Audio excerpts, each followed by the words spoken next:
ನಾನಿವತ್ ಬಂದಿದ್ದೀನಿ ಬೇರ್ ಹಲ್ಸಿನ ರವಾ ಫ್ರೈ ಜೊತೆ. ನಮ್ ಮಲೆನಾಡಲ್ಲಿ ಬೇರ್ ಹಲ್ಸ್ ಅಂತ ಹೇಳ್ತಾರೆ, ಅದೇ ಮಂಗಳೂರಲ್ಲಿ ಇದಕ್ಕೆ ಜೀಗುಜ್ಜೆ ಅಂತ ಹೇಳ್ತಾರೆ. ನಿಮ್ ಸೈಡ್ ಅಲ್ಲಿ ಏನಂತ ಹೇಳ್ತಾರೆ ಅಂತ ಕಮೆಂಟ್ ಬಾಕ್ಸ್ ಅಲ್ಲಿ ಮರೆದೇ ತಿಳಿಸಿ.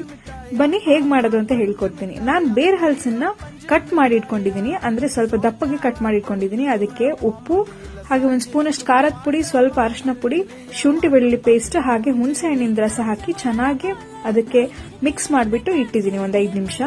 ನೆಕ್ಸ್ಟ್ ನಾನು ಸಣ್ಣ ರವೆ ತಗೊಂಡಿದ್ದೀನಿ. ಆ ಸಣ್ಣ ರವೆಗೆ ಒಂದು ಸ್ವಲ್ಪ ಅರ್ಧ ಸ್ಪೂನ್ ಅಷ್ಟು ಖಾರದ ಪುಡಿನ ಮಿಕ್ಸ್ ಮಾಡಿಕೊಂಡು ಈ ಮೊದಲೇ ಮಿಕ್ಸ್ ಮಾಡಿಟ್ಟಿರೋ ಬ್ರೆಡ್ ಫ್ರೂಟ್ ನ ಅದ್ರೊಳಗೆ 2 ಸೈಡ್ ರೋಲ್ ಮಾಡಿಬಿಟ್ಟು ಸ್ವಲ್ಪ ತವಾಗೆ ಎಣ್ಣೆ ಹಾಕ್ಬಿಟ್ಟು 2 ಸೈಡ್ 2 ನಿಮಿಷ ಹುರ್ಕೊಂಡ್ರೆ ಸಾಕು. ಸ್ವಲ್ಪ ಮೀಡಿಯಂ ಟು ಲೋ ಫ್ಲೇಮ್ ಅಲ್ಲಿ ಇದನ್ನ 2 ಸೈಡ್ ಹುರ್ಕೊಳ್ಳಿ.